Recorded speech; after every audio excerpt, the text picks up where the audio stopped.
এমন একটা সময় ছিল যখন বাসায় ৫ সেকেন্ডের জন্য ভাল লাগতো না। বাসায় থাকলেই বোরিং লাগতো। এর বাসায় ওর বাসায় ঘুরে বেড়াতাম সব সময়ের জন্য। বাট সময় অনেক পরিবর্তনশীল। এখন অনেকবার রিকোয়েস্ট করলেও কারো বাসায় যেতে ইচ্ছে করে না, বাসায় থাকতেই ভাল লাগে। হ্যালো এভরিওয়ান, আসসালামু আলাইকুম, welcome to my new blog. ভিডিওর শুরুতে কে কোথা থেকে আমার ভিডিওটা দেখছো নিশ্চয়ই কমেন্টে বলবে। ঢাকা থেকে বরগুনাতে আসার পর এখন পর্যন্ত বাসা থেকে একদিনও বের হই নাই। দেন আজকে আঙ্কেল ফোন দিয়ে অনেক রিকোয়েস্ট করলো তাদের বাসায় যাওয়ার জন্য। তাদের বাসায় নাকি কি কাজ আছে, আসলে কোনোই কাজ ছিল না, আমাদের নেওয়ার ধান্দা। দেন আমরা সন্ধ্যার দিকে বের হয়েছিলাম তাদের বাসায় যাওয়ার জন্য। আর আমাদের বাসা থেকে তাদের বাসায় যেতে প্রায় আধা ঘন্টার মতন লাগে। যেহেতু তাদের বাসায় আমরা অনেকদিন পর যাবো, কিছু কেনাকাটা করছিলাম, সেই ফুটেজগুলো আমি নিতে পারিনি। দেন এখানে আসার পর আন্টি আমাদের জন্য নুডলস, মিষ্টি এই সমস্ত খাবার দিচ্ছিল। দেন আন্টি অসুস্থ ছিল, তারপর আমাদের জন্য এগুলো কষ্ট করে রেডি করছে। দেন আন্টি ভাবছিল আজকে আমরা তাদের বাসায় থাকবো। আমি বলছিলাম যত রাত হোক আমি আবার বাসায় ব্যাক করবো, এখানে থাকবো না। এখানে ওরাও খুব দুষ্টুমি করতেছিল। আন্টি কিভাবে ওদের সামলায় আল্লাহ মাবুদ জানে। আমাদের বিচ্ছুটা ওদের সাথে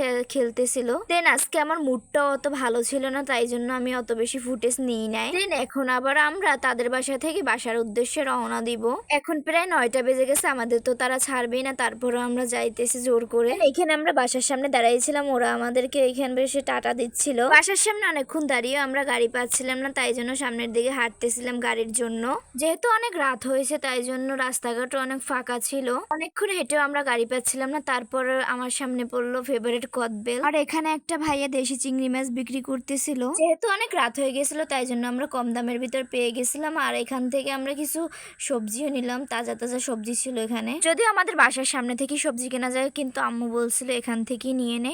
এখান থেকে কেনাকাটা শেষ করে আমরা রিক্সা নিয়ে ডাইরেক্ট বাজারের ভিতরে চলে গিয়েছিলাম। কিছু কেনাকাটা ছিল কসমেটিক্সের দোকানে। আর আমরা সবসময় যে দোকান থেকে কেনাকাটা করি ওই দোকানটায় এসেছিলাম। এসে দেখি আঙ্কেল দোকানে নেই, তাই জন্য অনেকক্ষণ ওয়েট করতেছিলাম। তারপর আঙ্কেল আসতেছিল না, বোরিং লাগতেছিল খুব। দেন অনেকক্ষণ ওয়েট করার পর আঙ্কেল আসছে, তারপর আমাদের যা যা লাগে তাইতেই কিনলাম। দেন আজকে আমার মুডটা কেন জানি এমনিতেই অনেক খারাপ ছিল। দেন এখানে আমাদের কেনাকাটা শেষ, ওই পেশে আবার আম্মুকে রিস্কায় বসাই রেখে আসছি। সত্যি কথা বলতে আমার চোখে অনেক ঘুম ছিল, আমি ভাবতেছিলাম বাসায় কখন যাব আর কখন ঘুমাবো।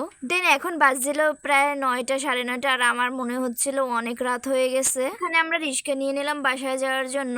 তো ভিডিওটা আর বাড়াবো না, ভিডিওটা কেমন লাগলো সবাই কমেন্টে বলবেন। আর আমার ভিডিও ভালো লাগলে সবাই লাইক, কমেন্ট, শেয়ার এবং ফলো দিয়ে পাশে থাকবেন। নতুন কোনো ভিডিওতে খুব তাড়াতাড়ি দেখা হচ্ছে। সবাই ভালো থাকবেন, নিজের প্রতি খেয়াল রাখবেন, আর আমার জন্য দোয়া করবেন। আর আমাদের বরগুনাতে আসার জন্য আপনাদের সবাইকে দাওয়াত রইল। আল্লাহ হাফেজ।